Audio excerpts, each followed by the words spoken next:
Good morning, good afternoon, and good evening, ladies and gentlemen, and welcome to Trekking Across the Universe. Tonight is Star Trek Strange New Worlds. Today is June 22nd, 2023. What a glorious day. What an absolutely wonderful day. Today, you know who I am. I'm Roger. I believe you know who he is. I'll let him I'm introduce Greg. himself. He's Greg. And tonight we're doing the review of episode two of the second season of Star Trek Strange New Worlds. Ad Astra per Aspera, written by Dana Hogan, or Horgan, I apologize, and directed by Valerie Weiss. You know the Latin translation, right there, Greg, for this episode? Oh, I certainly do. Although the one I was as I was watching it or first saw the title, I was thinking the road to the stars is arduous. But they also said with hardship, with not without hardship, go to the stars, or a few other ways to say it. But they kind of overdid the original. I have the T-shirt, Semper Explorer. Absolutely bitching, young man. Oh well, I guess Starfleet's motto was never cast in stone there. So No, and I'm all right with that, though. Sometimes we have revisionist, or sometimes we just have fill in the blanks. Oftentimes, we as fans fill in the blanks. I myself have filled in the blanks numerous times. I have read a great deal, as Greg has. There's, as we move forward, you're going to discover everything that we know, everything that we love, everything that we experience of this TV show that we were once accused of having to or needing to get a life over. And it was just a TV show, something that was done as a lark, as someone so famously stated on some throwaway Saturday Night Live program. But it is neither here nor there. For those of you that have read the Section 31 novels, I answered, or I answer when people ask me, are you a Trekkie or are you a Trekker? And I go deep into Section 31 lore. I am neither. I am a citizen of the Federation. I've always believed it. It was coined in those books, and I say it now. And there are times that I said it carefully, and today I am a citizen of the Federation. I always have been. I always will be. Greg is a citizen of the Federation as well. Greg, Federation what? yes. Let's get to it, buddy. To the stars through hardships, or as Admiral Greg clearly mentioned earlier, it was there are a few different variations to it, but oh my goodness. Greg, sorry. Folks, see our links down there. Welcome. We're on Twitter as well now, as well as Facebook, Twitch TV, and YouTube. So we thank you for the commentary. I appreciate the targ that is barking in the background. Forgive me. I am having my Ractigino. So thank you, Elizabeth. Thank you for joining us. Oh my God. What an episode. Indeed. Greg, I've spoken for 5 minutes. Go, brother. Go. So finally, we have the end to the annoying serialized story for the show that was never supposed to be serialized. But they've had this one in the works for a while. They did what Star Trek does best, which is social commentary. And we had courtroom trial, courtroom drama. Very little levity in this episode. So we see Una meeting with the prosecution, being offered a plea deal, um, and we see Captain Pike going off to try to get the best civil rights advocate, attorney, counselor in the galaxy, he claims, and who is also an Illyrian. So we find this amazing counselor named Neela. Oh, I didn't write down the last name. But we find this amazing counselor, Neela, and uh, she's familiar to Una, Right. and they're friends again by the end of the episode. But she's also an Illyrian, and that was really cool. So we have this amazing civil rights drama unfold, much the same way we saw, um, all the conspiracies around Simon Tarsus unfold in Drumhead. So in Star Trek tradition, we have Strange New Worlds Grand Courtroom episode. Thank you for that, Greg. Uh, Impressive. I didn't know what to think. Star Trek has had its fair share of decent courtroom episodes as well as moral legal commentary over the years. The Offspring, that's one of the first ones that come to mind. Let this be my last battlefield. I know I'm getting the title wrong. Even Who Watches the Watchers, and you'll understand in a I love moment that why I episode. reference that episode. But even the episode, not Tapestry. Yes, Tapestry. What a Yes, good one. there is, and then we have oh my goodness, season 5, Star Trek: The Next Generation, where we return to Starfleet because of Red Squad. I forget the name of that episode. So, and even Kirk, the court martial, when he was court martialed, there have been numerous moments. The second season is Data alive? Measure of a Man. Measure of a Man. Thank you, Greg. Yes. Uh, Good stories and reasoned arguments. And now we get ad astra per aspera. Folks, Greg said social commentary. You have to be blind to not understand what was being discussed. And yeah, I'm going to say it. There are people that will be disgusted by the illusion or the. Well, actually, no, there was no illusion, right, Greg? It was stated clearly. No, and it works on so many topics too. Even though this is like 2 years old. We've got trans rights, we've got immigrant rights, we've got they even touched on having to go to clandestine doctors, as some people are finding themselves in the position. Um, this was. Those are the stories that we've heard about abortion, about coat Yeah, I didn't want hangers. to. I didn't want to come out and say it, but I okay, I yeah, apologize. Yeah, I blew that yeah, one. Yes. it's hot. It's a hot button topic. Yes. Um, The you know, imagery is clear. the imagery is very clear. There was no mincing words with this one. Um, the conflicting laws, paranoia, prejudice. Um, it's all of those things. Damn, it took me 9 minutes. I'm sorry. I'm going to be an emotional mess on this one. I'm So hinting already. I'm so sorry. I'm not going to be able to hold it in. So I apologize. I mean, it look, was a very dramatic episode. The end of it was extremely touching. But I mean, the whole thing, just was focused on Una's Illyrian origins. We learned that this isn't something these people choose for themselves. It's something that's part of their heritage, where they're given these genetic modifications even before they're born. And in Una's case, it's a healing ability. In the case of the attorneys in the world, or tonight's Strange New World, um, is an Illyrian colony in the Volchara Nebula. I should have had subtitles on so I could write it down right, but I didn't. me too. Uh, I didn't think, yeah.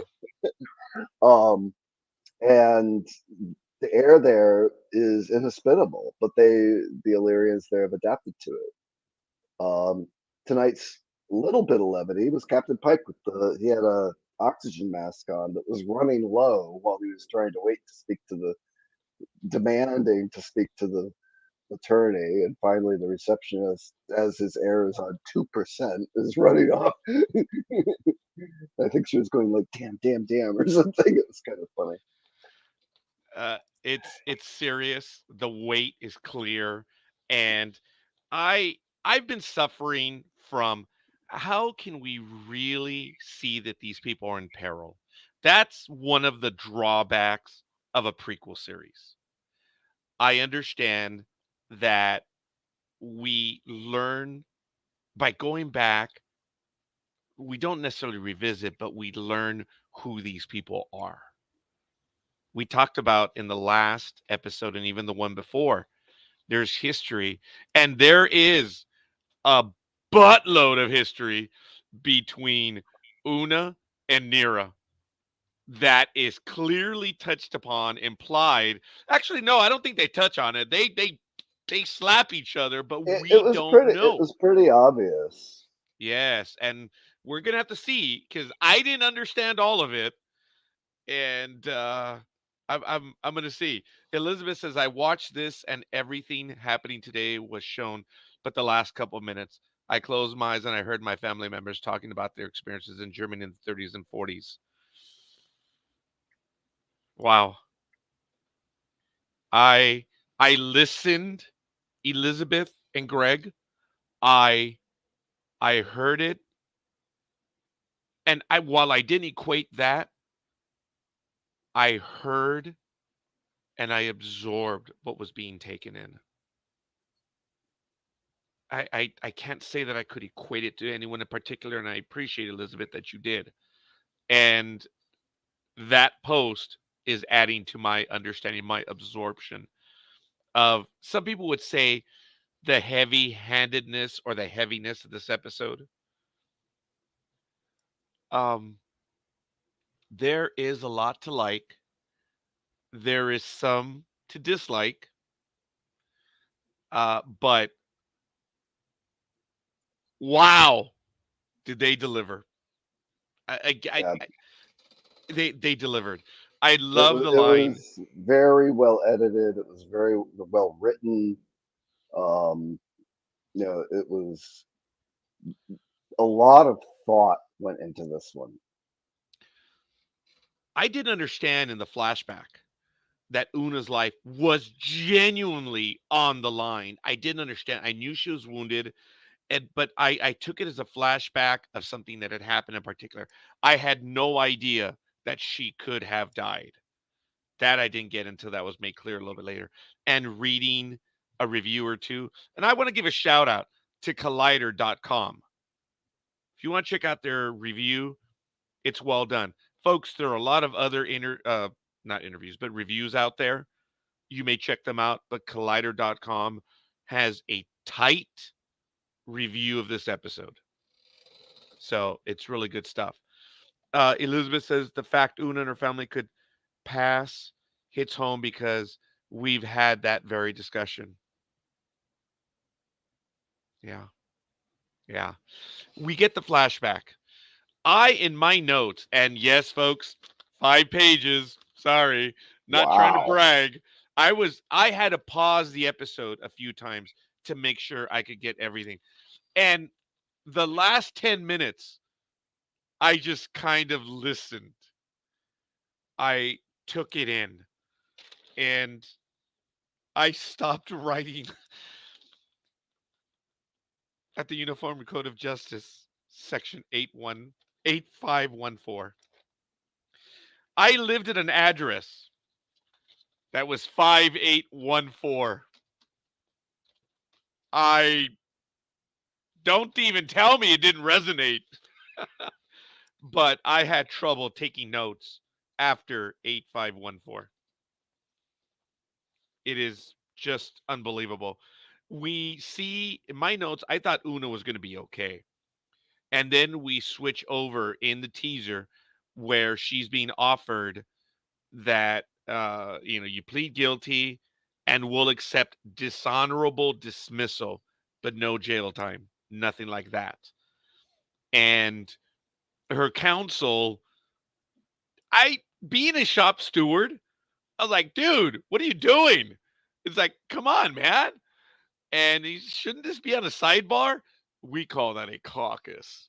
But yes, it should have been. I was a bit disappointed. And Una says, how can he counsel me when he works for you? Boom. I did appreciate that. I did like that. And then, as Greg mentioned earlier, we switch over to Pike searches for legal help and he needs oxygen. Finally, he gets in and, you know, he gets the line. Oh, okay. Let me see. Okay, Roger, I only have two because it was just too close to home due to race, religion, and sexual orientation. Okay. Well,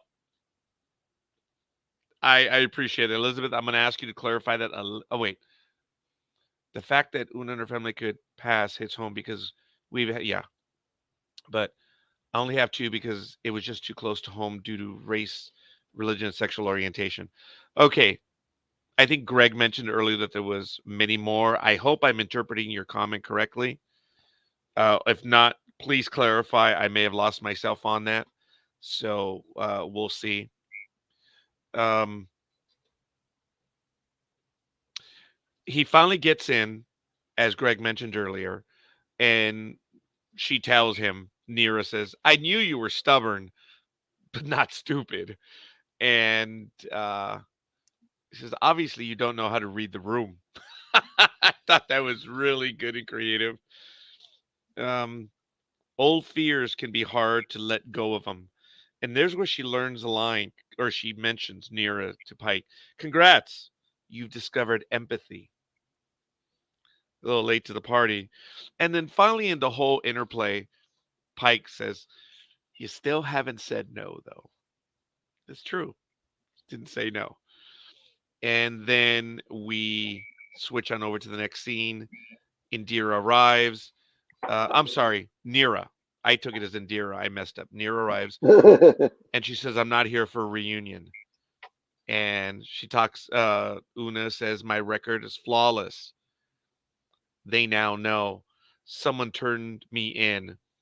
Uh, so I don't know. She was very coy about it. No one really knew. So it was interesting. She did say, take your likes and go home. That was interesting. So, but then she eventually said, I'm standing up now and I'm doing this for others, not you, Nira told Una. I'm doing this for others, not you. I've seen stories, legal dramas in the past that relate to real live events, and they say, hold on a minute here. This is not about you. It is bigger than you. We have an opportunity here, and maybe we can open their eyes, maybe we won't, but this is bigger than you. The weight is clearly established. She's going to do this not because it's her former friend, but they're going to do it. And she's going to go after Starfleet. As she says later on, Starfleet is not, she's not a fan of Starfleet, right, Greg? No, no, no, no. That's very clear. Yeah.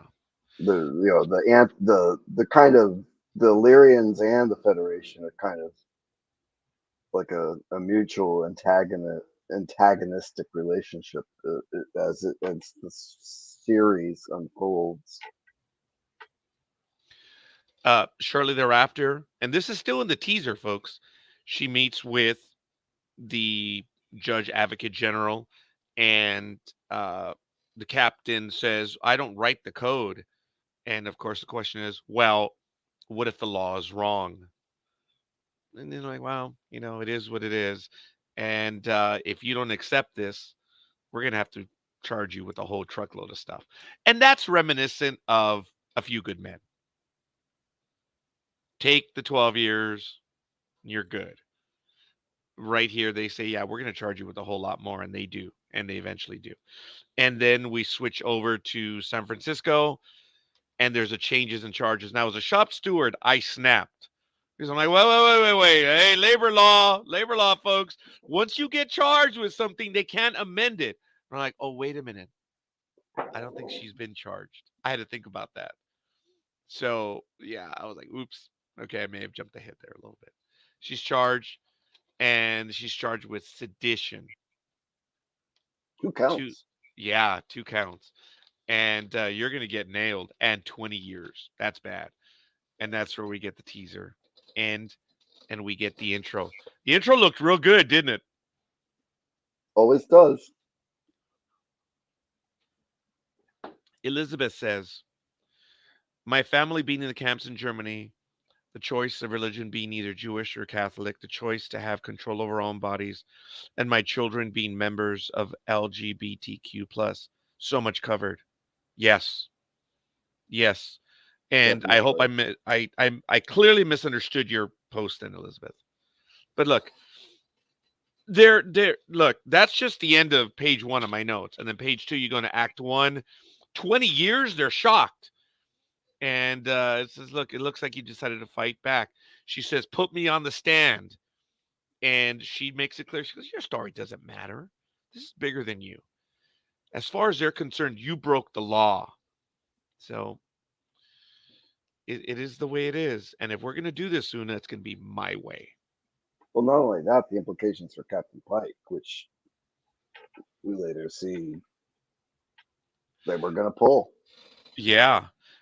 Shortly thereafter, she's, I believe, speaking to La'ana, Lieutenant La'ana, says, I need to access the Starfleet Code of Uniform Justice, service records, and thank you, Lieutenant Noonien Singh. I always wondered where this was going to come in. Look, Noonien Singh was Noonien Singh was genetically altered, and she's related. So she's been altered, but I guess a little more naturally. I don't want to get into that stuff right now.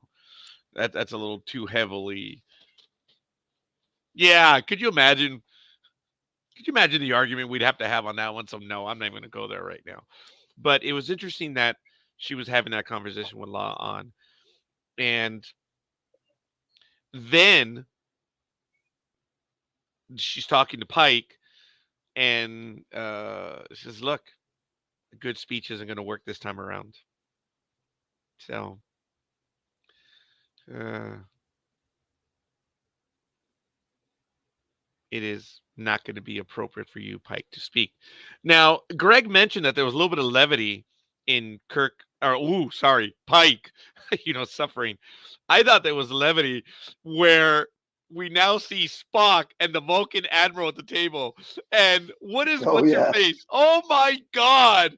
How many times have we done the conversations when we see people talking? I've Yes. done it. That was a great Lower Decks moment. But What, yeah, what is I her was name again? Is it Lieutenant? Oh my goodness, I'm so embarrassed that I don't know her name right now.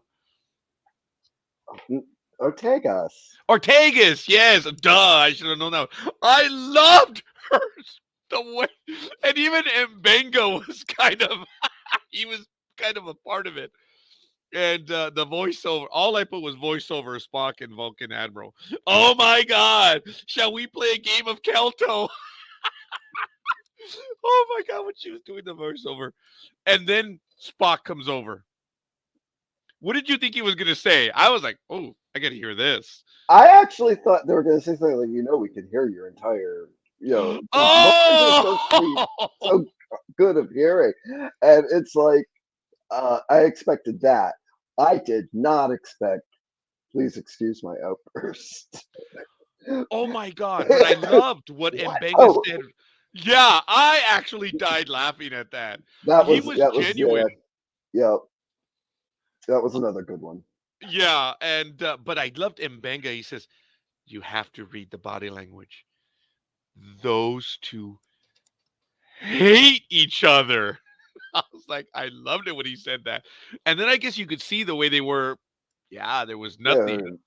They're very, Yeah. but they're Vulcans, right? So Ortegas's perspective is also perfectly. valid from what we know about Vulcans from the show and the films.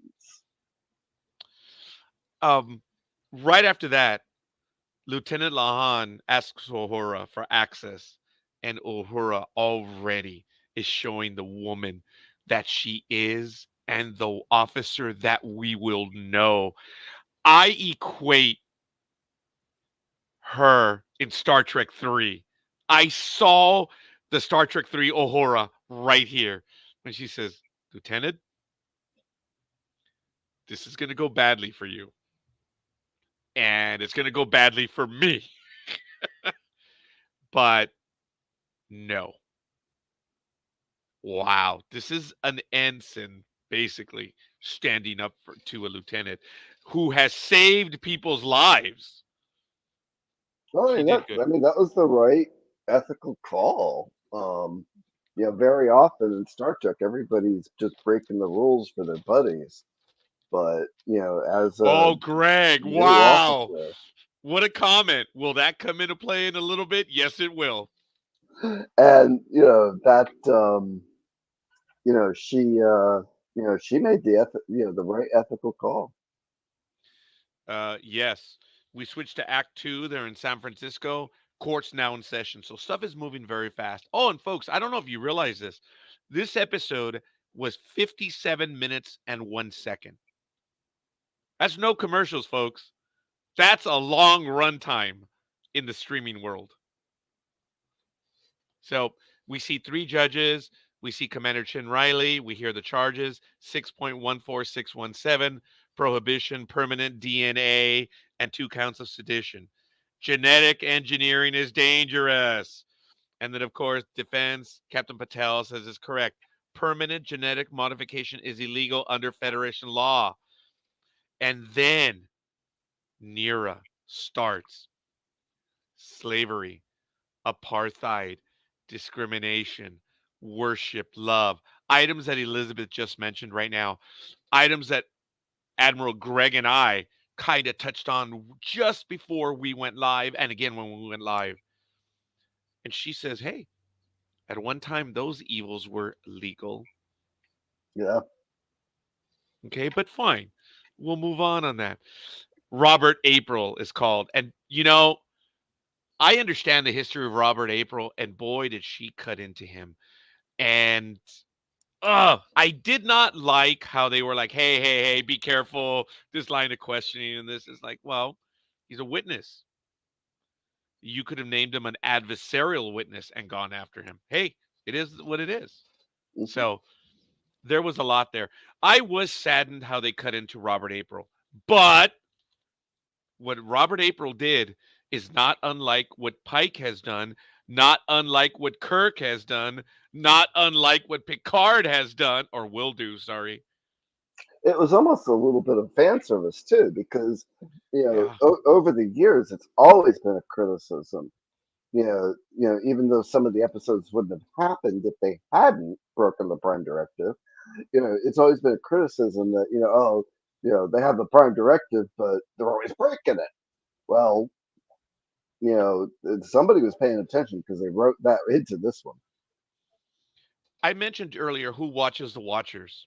A Yeah, phenomenal episode when you understand this is like my private little war. Talk about getting involved. Kirk does it in that one. And this one, Picard, why does he do it? Because he says, things have changed.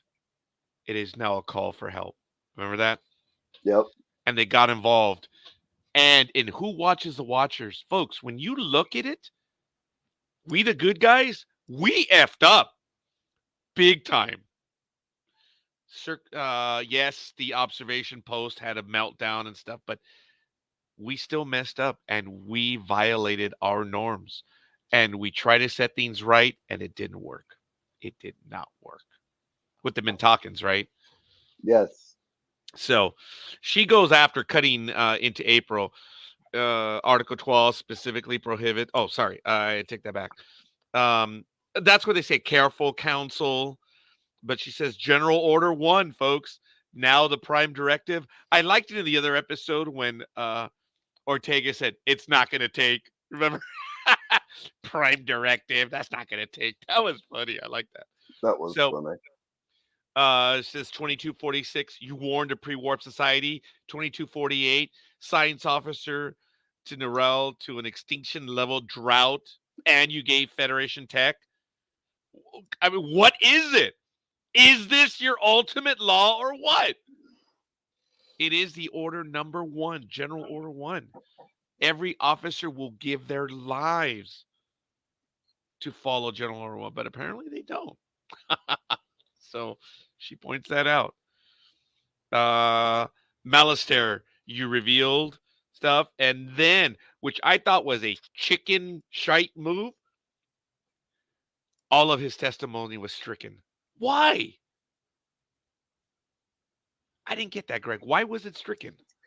I I probably because of the the line of questioning was probably um what's the word I'm looking for? It was directed not about Una but about Pike. I mean about April and why he made the decision, but she was really, you know, laying into April. But in a very clever move, it also caused his comments about why he wouldn't have allowed her to join Starfleet Yeah. to be stricken as well. Um, And he repeated it twice. he did, and Yeah. I don't know if it was just, you know, if it really was a ploy or if it was something the writers just did, or if the admiral that was sitting the tribunal was such a good friend of April's that he didn't want any of that in the record. Immediately thereafter, April goes to visit Pike, and Pike starts to serve him a drink, and we have serious character damage done. Serious character damage. April is not even angry. It is a bottled fury controlled by a man that is dignity. Pike serves him the drink. He says, and I didn't even get a chance to talk about her career. Yeah, Yeah. And he left Pike holding the drink or holding the bag, maybe. Uh, I did like Pike pouring repouring himself the double after that one. I caught. yeah. Did you catch that? Yeah, very good. Yes. I appreciate that, Elizabeth. I did not catch that.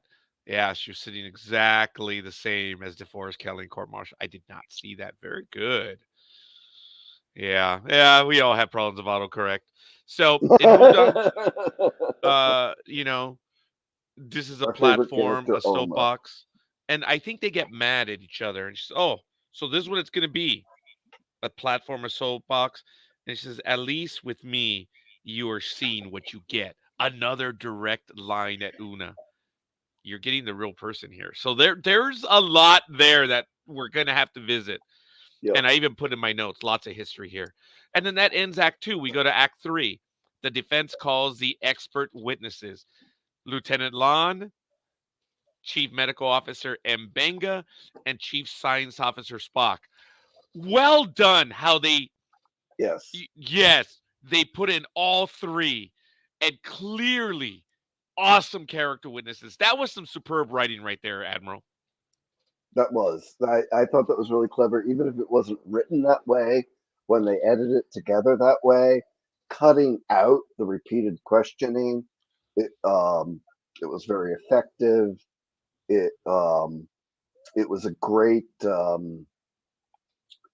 pace changer for the episode because all of a sudden the pace picks up a little bit. You know, you go from this somber moment and this, I wouldn't say gut wrenching, but the, gut stabbing testimony from April, and now all of a sudden you have, this really good pace shift into where you're going through, everything that's good about her. the moment that happened next is because if you want fan service, it is being directed to you. Spock says, "Yes, I have something to admit." And we know, okay, how many 50, how many years? 57, 58 years? 57 years of Star Trek, right? Oh my God, what is Spock about to say? He's about to tell the truth. And boy, did Spock tell the truth, huh, Greg? That was really good. If you haven't seen it, in between um, the second and third season of Discovery, they did a bunch of shorts, and one of the shorts is Una and Spock trapped in a turbo lift, and Una reveals that she loves, what was it, Gilbert and Sullivan? Yeah, Gilbert and Sullivan. Gilbert and Sullivan. So she's singing in the turbo lift in one of the short treks. Um, so if you can go back through, they're nestled in this Discovery somewhere. At least they used to be, and they're called short treks. And I think they're still there. one of them has Una and Spock in the turbo lift. And actually, if you haven't seen any of the short treks, they're better than most of Discovery. Oh, ouch, ouch. And I am not willing to argue that, Admiral, and nor am I going to call, objection. I'm not even, that was really good, Admiral. I like that. It was, it was 57 years of history, and Spock is Spock. But this is the Spock that took on the Gorn, and this little guy is screwing with them Yeah, because and of this the is also the Vulcan younger Admiral. Spock too. He had a great moment in Discovery where he did shenanigans with Michael against Section 31, and Yeah. that was touching. So I mean, this is the younger pre-Kolinar Spock. He's still trying to balance being human and Vulcan, and the you know the fact that Una did tell him not to tell anybody.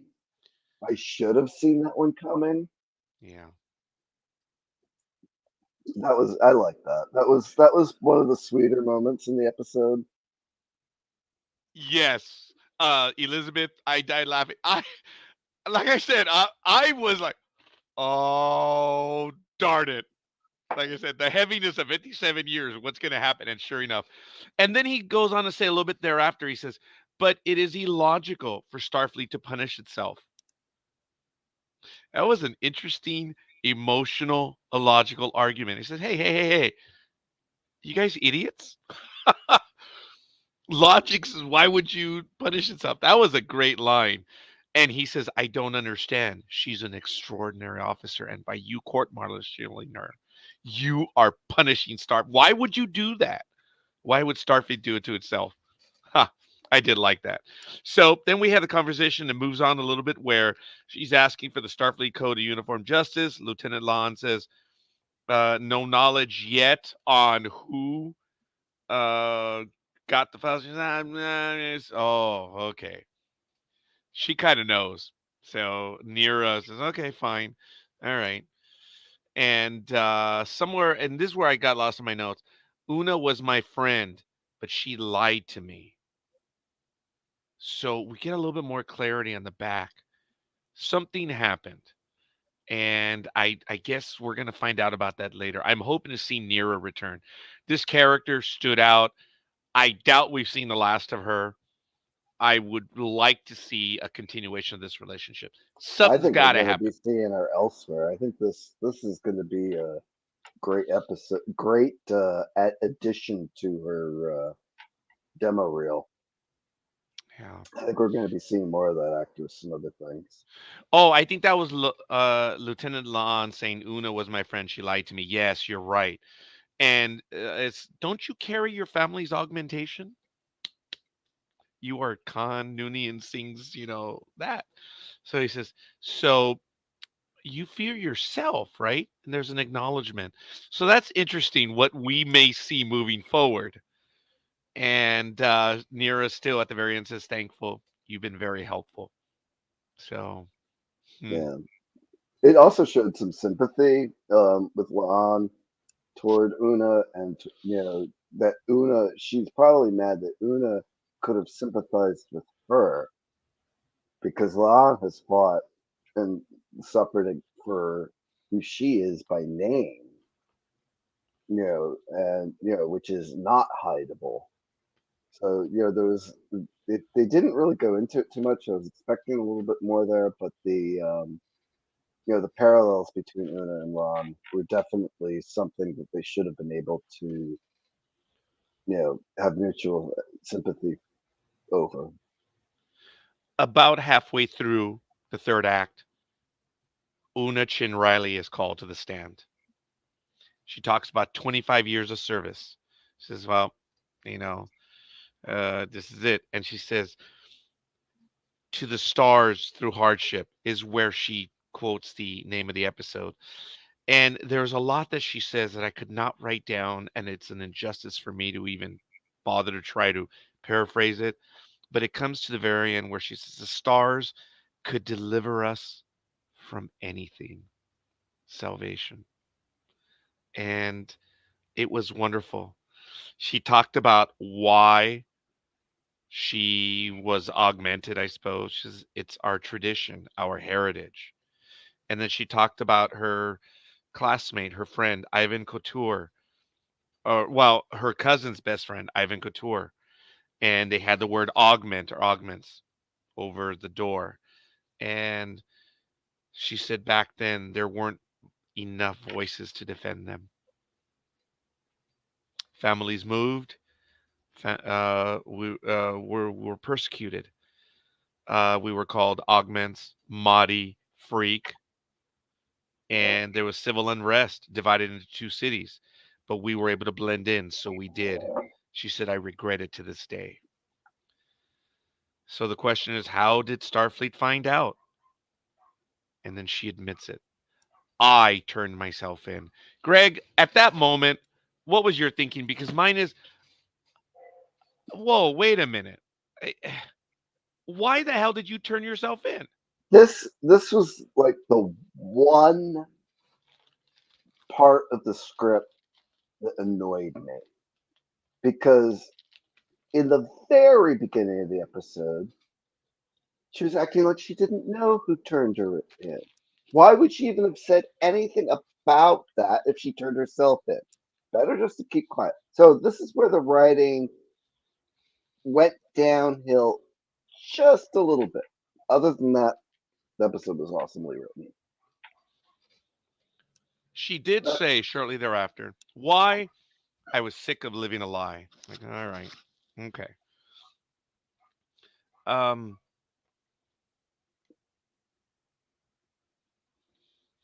good boy. Five or six.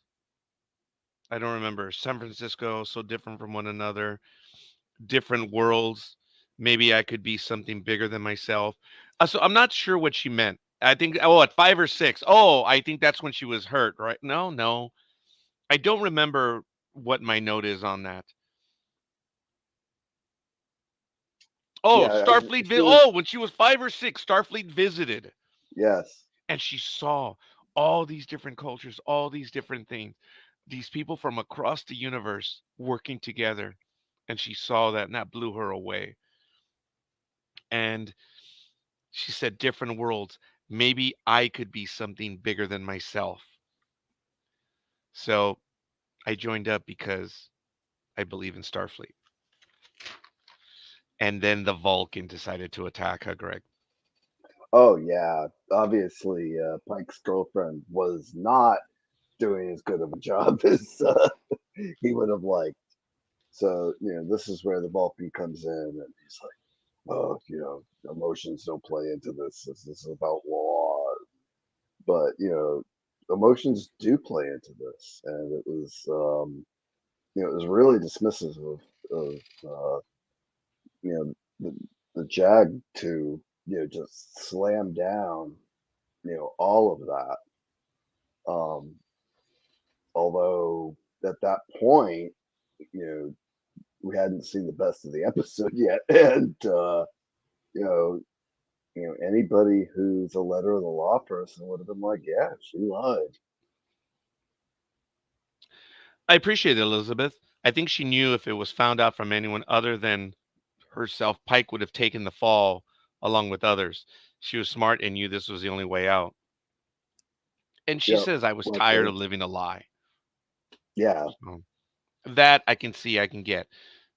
He says, wonderful story, but this is about the law. As Greg said, emotions are irrelevant. When did Pike know? And he said, remember, you're under oath. And it was interesting how they went back to the same view of when Kirk had his hand on it as well. So yep. remember, you're under oath. Oh So, yeah. So just to remind us, just as an aside, the throwbacks to the original series or the throw-aheads to the original series oh, were very good.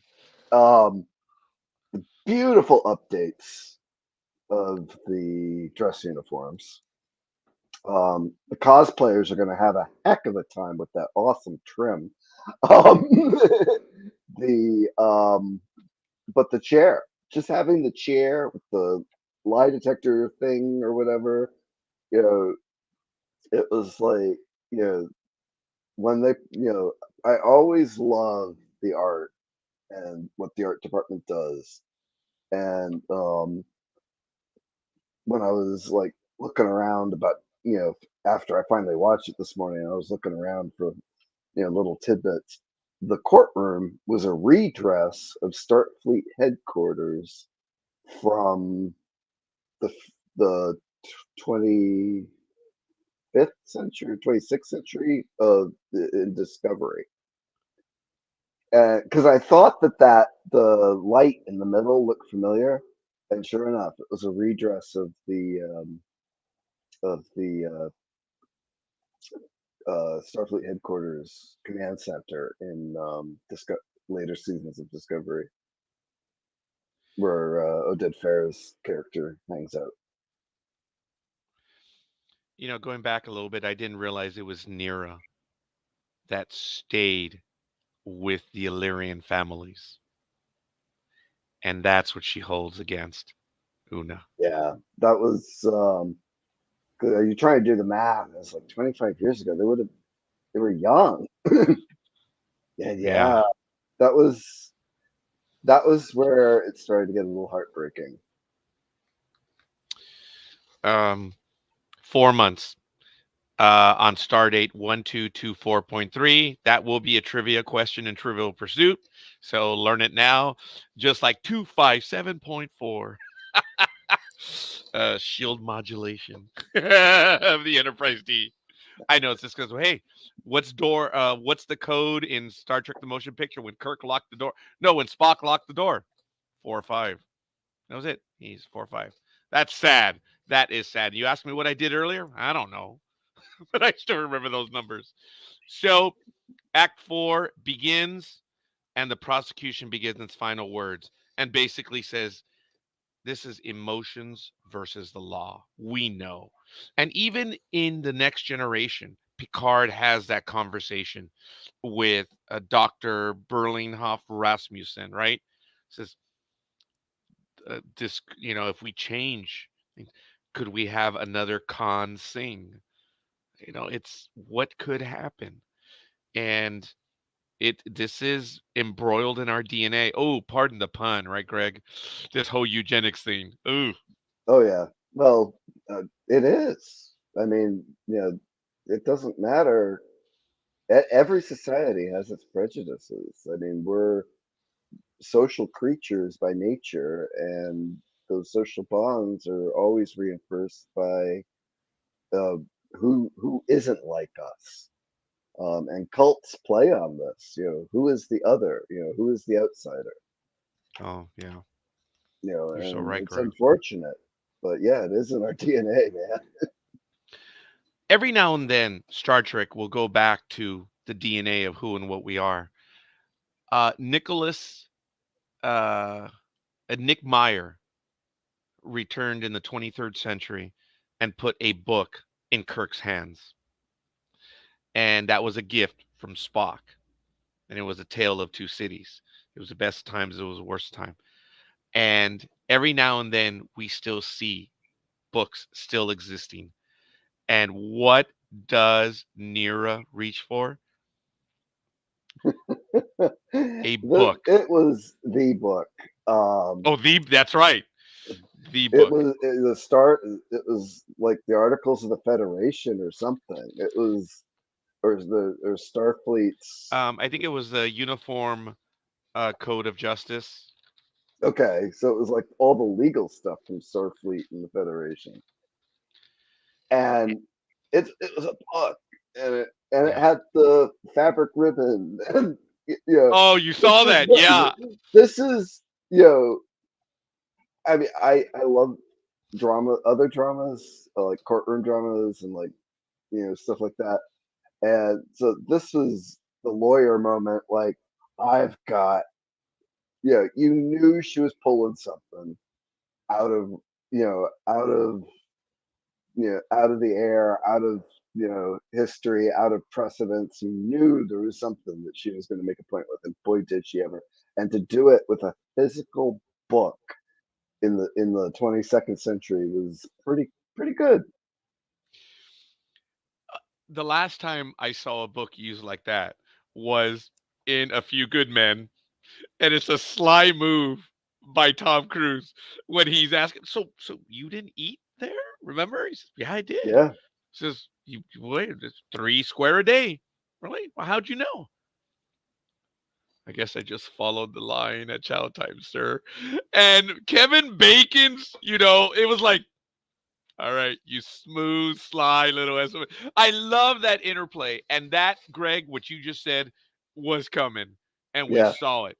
And she yep, says, "Can you turn to 8514?"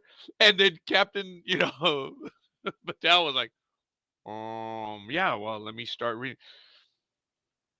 And as Captain Battelle starts to read, she then remembers what it is.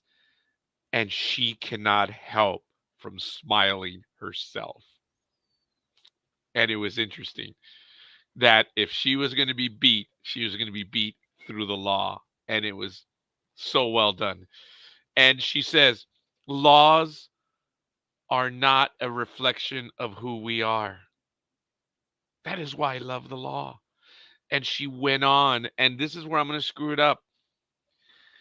Everything she said at that moment, I, folks, I've told you, I've only teared up 2 or 3 times in Star Trek, and one of them was Star Trek 3.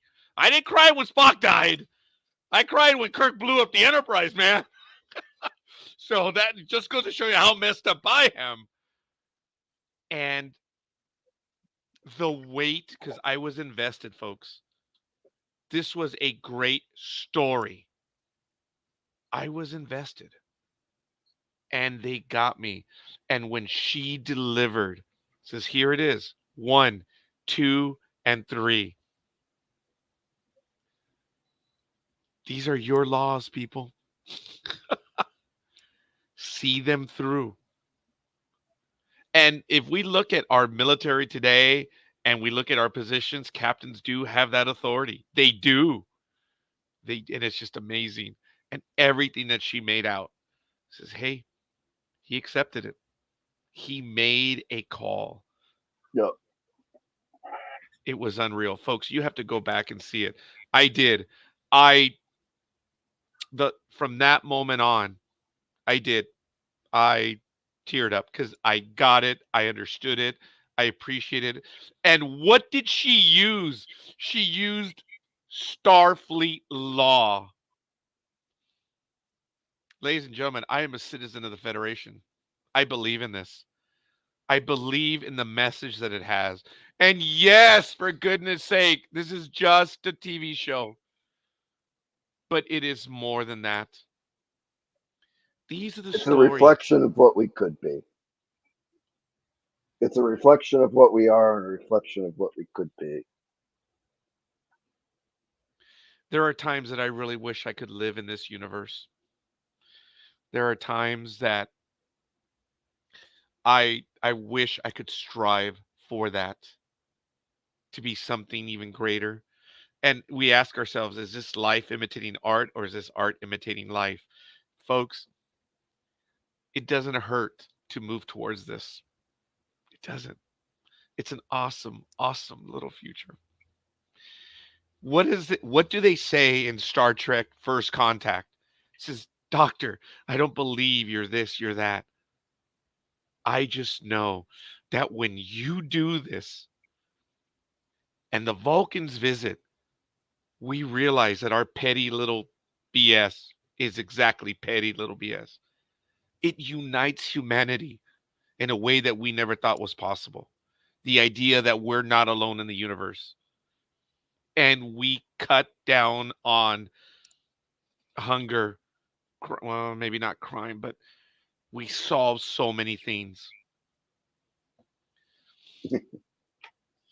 This is what it is. This is what Starfleet is. And it started in First Contact with Ephraim Cochrane. And it's right here because they give captains discretion to make the right decisions.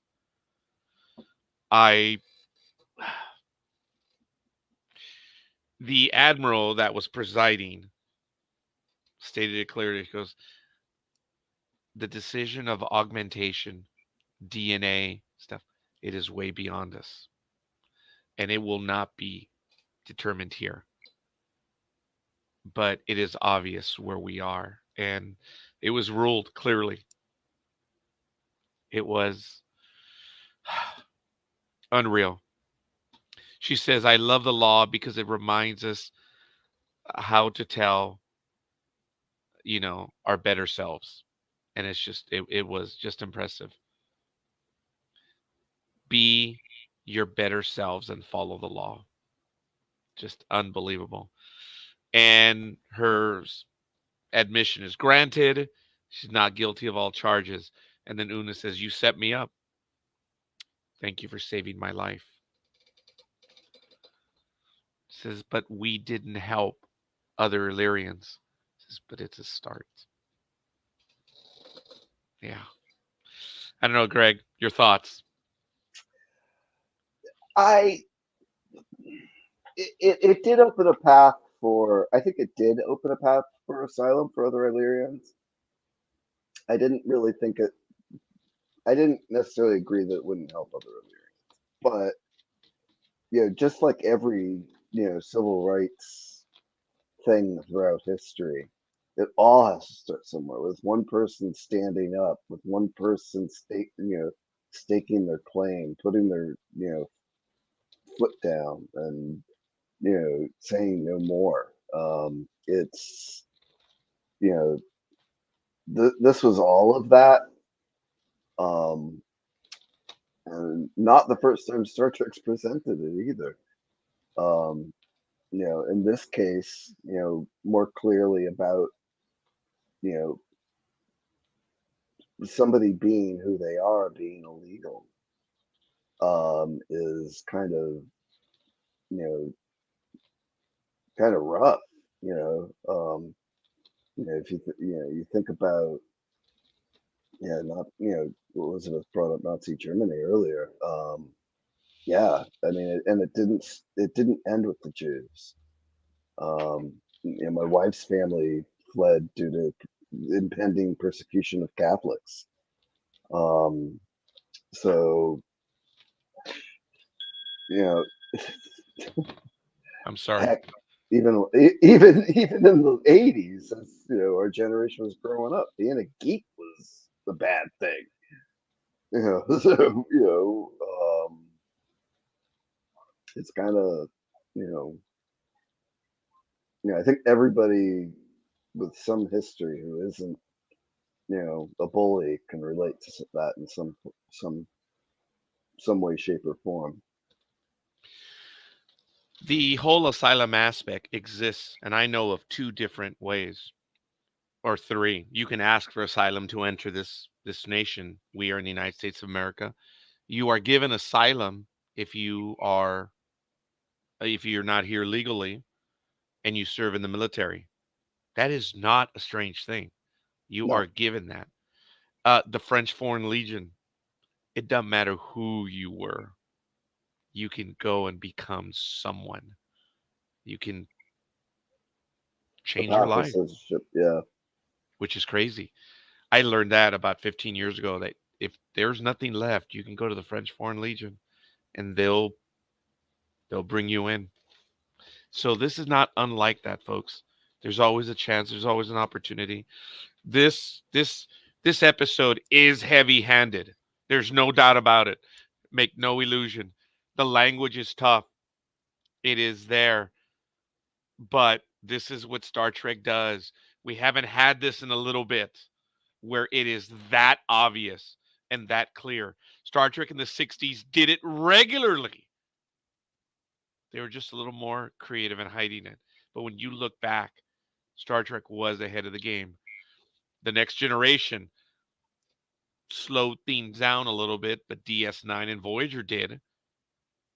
Star Trek is a creature of its time. I tuned in to watch the DS9 episode with Dax and her prior host. I remember I was watching that episode. I knew what was going to happen. I wanted to watch it, not because it was lurid or what.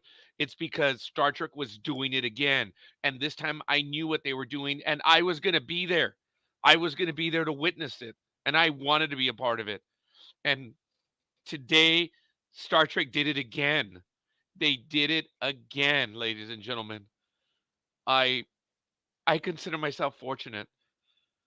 If you choose to be blind, then do so. Remain in your ignorance and anger. But folks, like it or not, this is what Star Trek is. And the speech by Nira throughout the episode, I am a citizen of the Federation. I have been, I am, I always will be. Sorry, Greg. I told Greg six it's minutes in I perfectly lost it. understandable. It is perfectly understandable. No, it's a combination of the pride, the the anger that we're not necessarily there yet ourselves. Um, the you know affinity towards the characters. It's all of that. So for me, where I got a little choked up was when she comes back to the ship. That after everything, the little reunion. We had a little bit of the big smile, the pan, and the welcome home, and the get back to work quip. If you're here, who's steering the ship? Um, Practically but drives itself. and then the big hug between Pike and Una. That was like, yeah,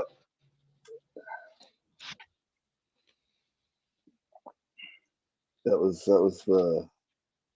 the awe for me. Yeah. Now I'm sorry I did not get all teared up because it's like the whole time I was thinking, you know, um, about what I was going to say tonight. So I was really knowing that I may not have a chance to see the whole thing through a second time, but it was. I think, like I said before, this has probably been wordsmithing this script going back to when they first decided that Una was going to be different, and the fact that Pelia was absent, um, made it seem that way as well. And they could easily have dropped Hammer's testimony if there was any originally. Although I Oh think I yeah. also read that they always intended to kill Hammer in the first season, Yeah. but That I uh, didn't know. or have Hammer fall out the cargo bay the first season, jump out of the Oh. cargo bay. Um, the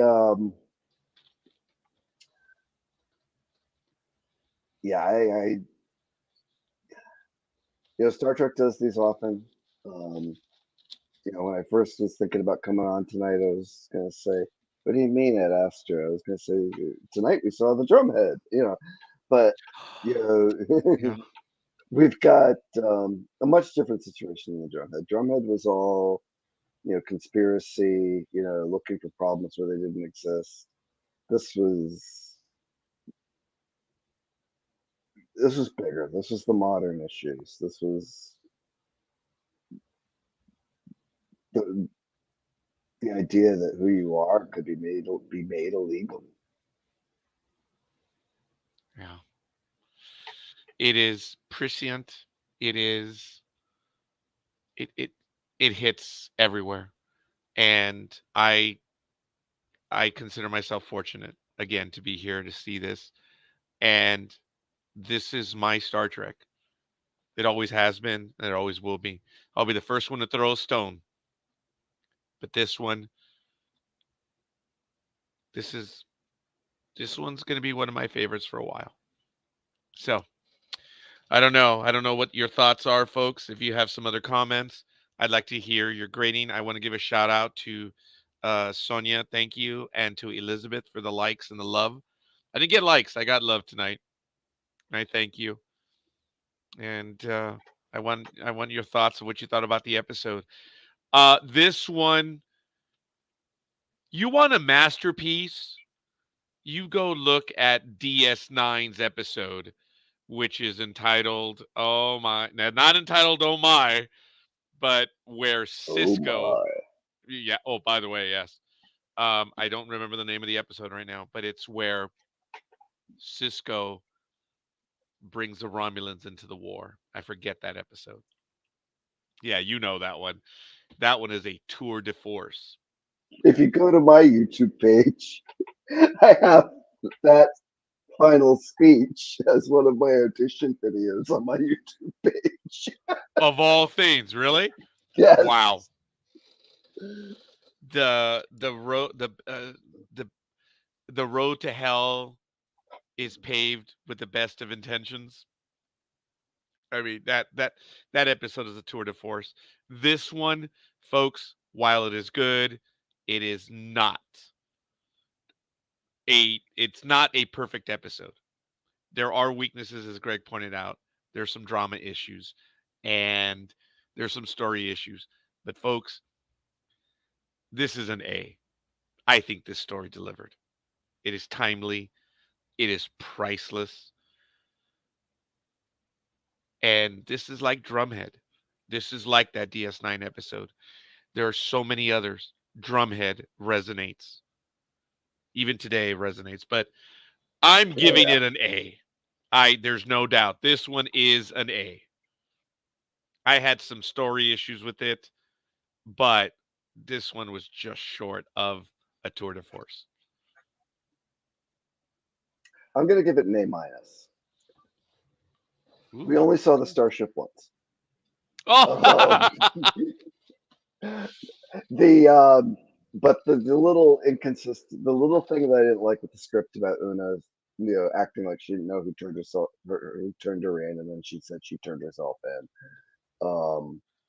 Yeah, simply that on the just premise of I'm didn't make tired sense. of living, a lie. Yeah, yeah. So that little thing with the Yeah. script really annoyed me.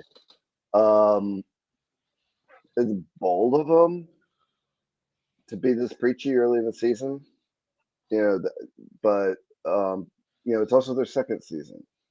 Um, you know, everything about the sets, the costumes, um, the cinematography. Um, it's like you can actually see it up over behind Roger, the relief in the courtroom. It's like it's just yeah, it's beautiful, but it's also really good Star Trek. So just A minus. Loved it. Because the story cuts deep, I do believe it's an A plus. Yes, it had issues, but man, what it covered. Damn.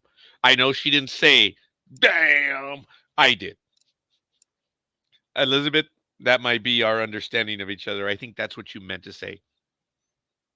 It doesn't come across on the post, but I yes. see damn in both places. Oh well, but it's just damn. It's not like DAAAAMN. That's Oh, kind of oh, what. Yeah, oh, oh. damn. That's what I meant. Sorry, a little bit of clarity on that. This is good. I like it. There's no doubt, folks. This is a winner. This is worth the time. Obviously, it's Definitely. very easy. A plus, A minus. It comes across as an A. That's easy to Yeah. figure out. They'll be talking about this one for a long time. I Both feel bad for the good and people bad. that are going to run away from the show because of it. These Yes, people are just running away from all new Trek, but you know, this is nothing different than what they were doing in the 60s, 70s, 80s, 90s. Um, we've got, you know, Discovery tweaked the formula, so I can understand why so many people were upset with Discovery. They tweaked the formula. Um, they brought in, oh God, I can't think of the makeup artist's name, but they brought in somebody that completely destroyed the look of the Klingons, even though Saru was great. oh yeah. Um, but the guy's been on Face Off, so you would know who I'm talking about if I remembered his name. I think so. Um, Yeah. Hetrick, Glenn Hetrick. Good Anyway, job. um, I would not have remembered. yeah, you got to put your own mark on things, but wow. Roddenberry never wanted everybody's faces completely concealed, and those early Klingon masks were awful. Um, but just the whole thing with this series and this show and other shows is, and science fiction in general, it's a way to present ideas safely in a context that's not familiar. Um, it doesn't always have to be action and adventure. Some of the best sci-fi is literature.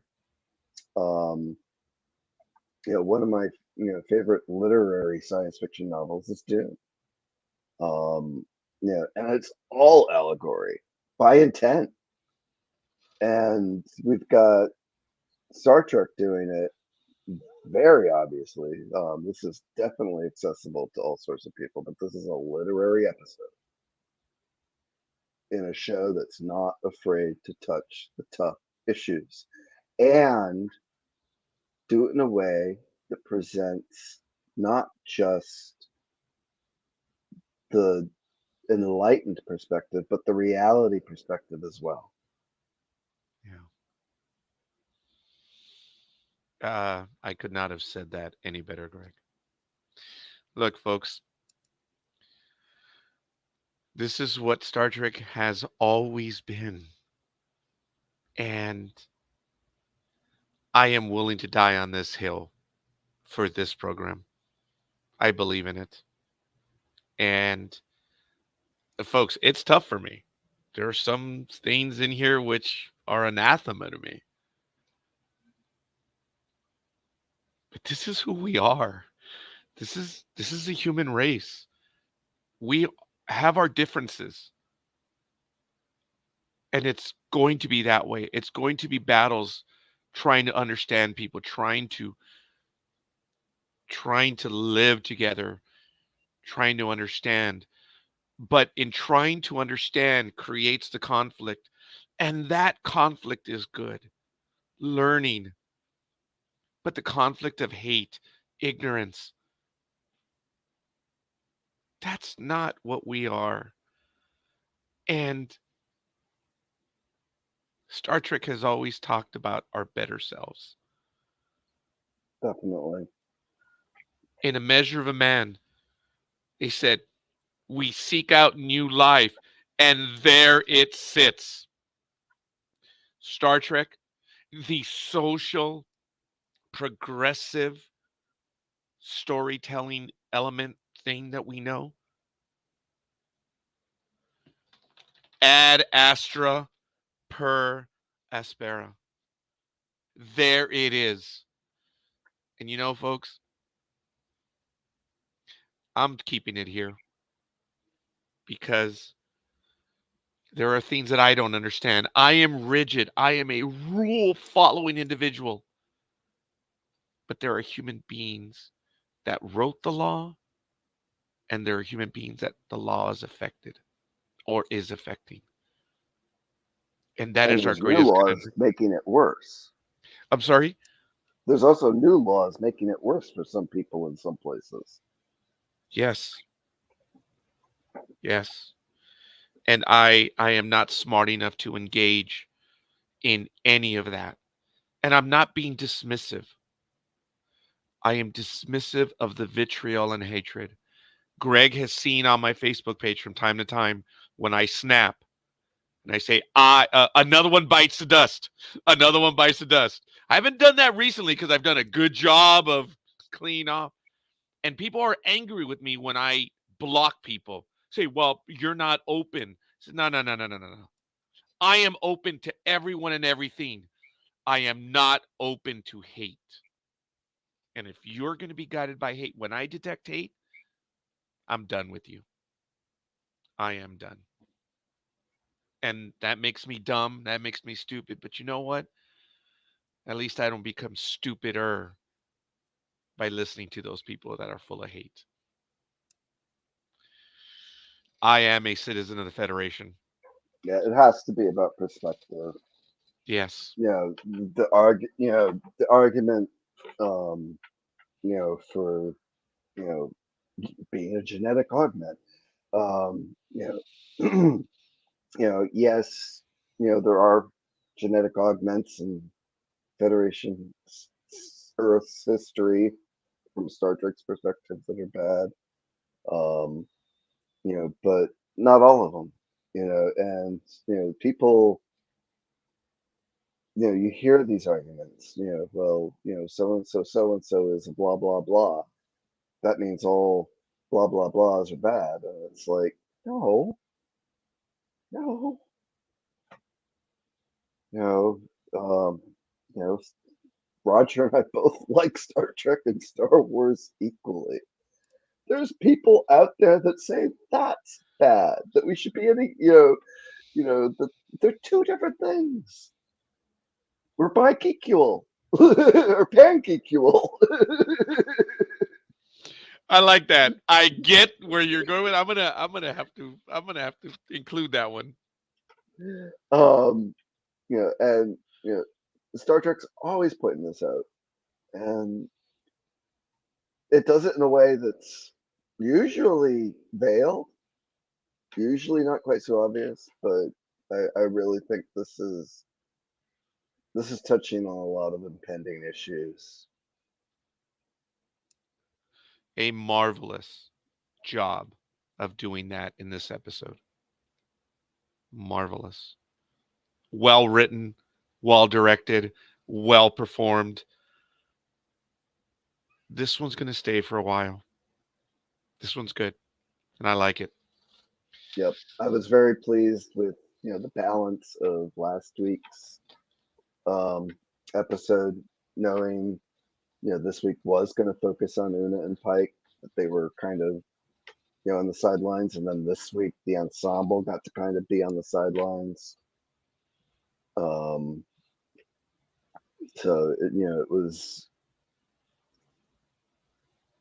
well balanced. There's another thing I want you guys to look back on that episode and see that when Nira is giving her speech in the courtroom, look at the Vulcan's expression. Okay, I'll have to do that because I did. I mean, that was all eyes on Mira Yes, yes. And there there. was a scene where they went back to the I prosecution. didn't get that far on the second rewatch before tonight's show, I so just happened to see the speech again. So yeah. yeah, it's gonna be tough for me to watch it again. I don't want I don't want to go back for two. This one resonates with me. I will go back again. I told my daughter, have you seen it? It's like, no. Why? Please tell me when you've seen the episode. Why?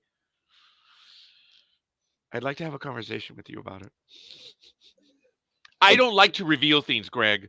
It's a singular experience. Remember we were talking about that on. Yes.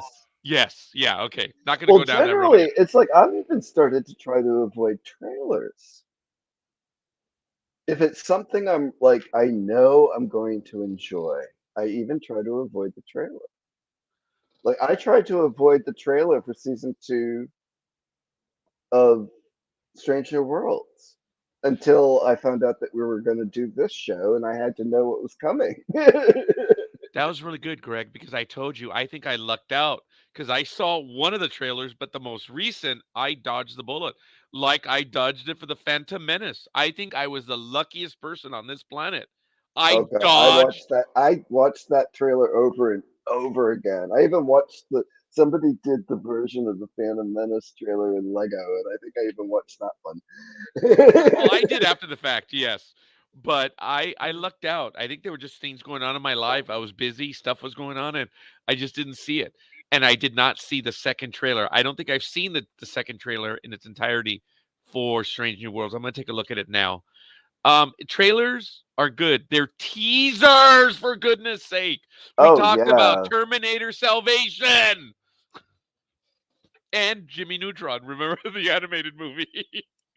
You want to see the movie in a trailer? Go watch the Jimmy Neutron 2001 trailer.